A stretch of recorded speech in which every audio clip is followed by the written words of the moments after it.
Mark in Milwaukee, Wisconsin, has an Ask the Exorcist question.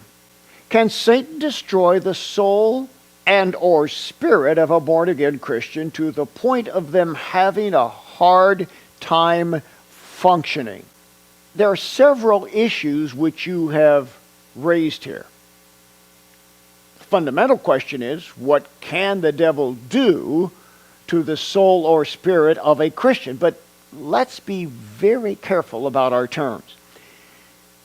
This ministry teaches at length regarding the triune or the tripartite nature of each individual.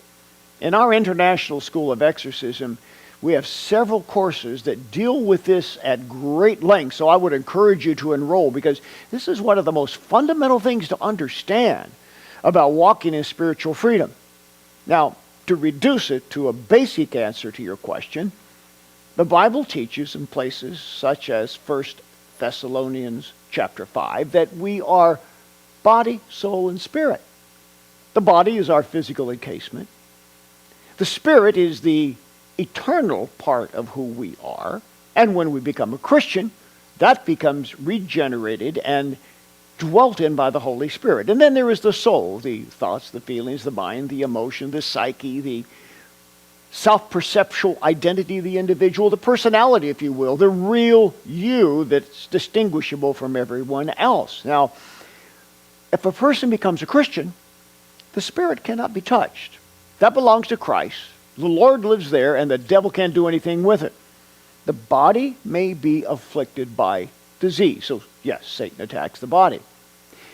But what you're really asking about is, can the soul, the mind, the thoughts, the feelings, the emotions, the personality, the individuated identity of the individual, can that be attacked by evil spirits, and can it take place to such an extent that the life of the person is nearly destroyed? And the answer is yes.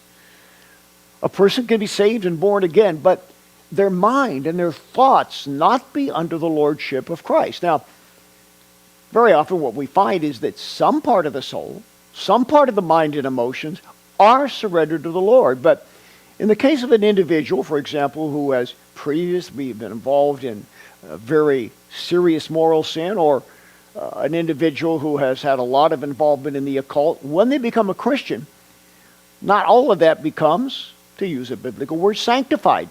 Sanctification is a progression of surrendering parts of our soul to the Lord.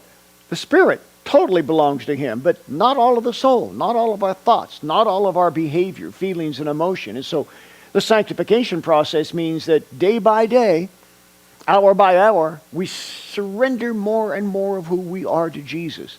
But the parts that aren't surrendered, particularly if they are strongholds, a bondage, can be a place where demonic spirits operate in various measures and bring destruction to the life of an individual. So, say, for example, a person gets born again, but there's part of their soul that's bound by an addiction to drugs or alcohol.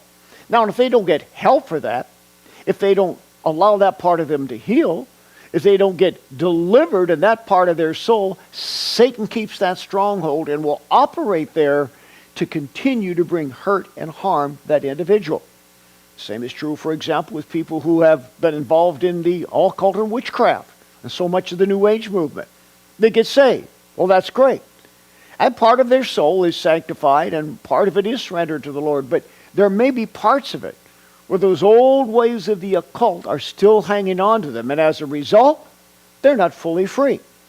Now, if they don't get free and they don't address that and they don't work to let the Holy Spirit take over that part of their life, there's always a danger that demonic forces can control that part of the person. It's not the totality of the person, but it's enough to bring devastation and destruction in their lives. So, Mark, what we need to do is surrender all of who we are to the Lord. And everybody needs deliverance. Everybody needs healing. Everybody needs their soul sanctified day by day, measure by measure, as we walk on in this journey with the Lord. So I encourage anyone who's watching, just because you're saved, don't think everything's going to be okay. And you're automatically immune from the attacks of the devil. If you've got parts of your soul, if some of your thoughts in your mind do not operate as the mind of Christ, and you've not come to that place of surrender, you may be giving place to the devil.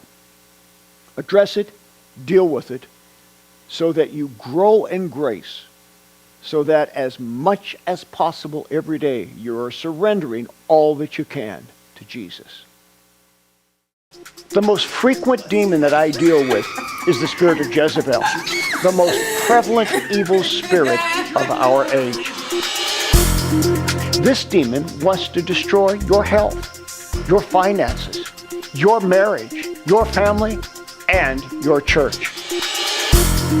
Learn the tactics of Jezebel throughout history and in the time in which we live. My book, Jezebel, Defeating Your Number One Spiritual Enemy, is your key to overcoming this demon, which is more prevalent than at any time in human history. Get your copy today. Jezebel, Defeating Your Number One Spiritual Enemy.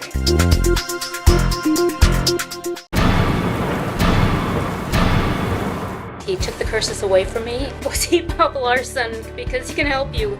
If your life isn't all that it should be, if relationships aren't working, if your health, your finances, or your spiritual life are unhappy, schedule a personal one-on-one encounter with me.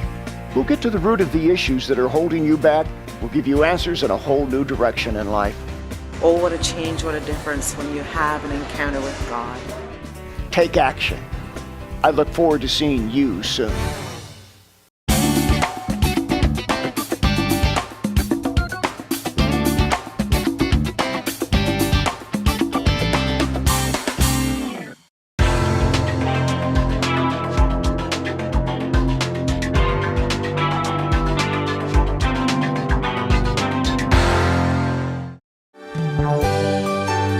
We encourage your support for this worldwide outreach to do what Jesus did.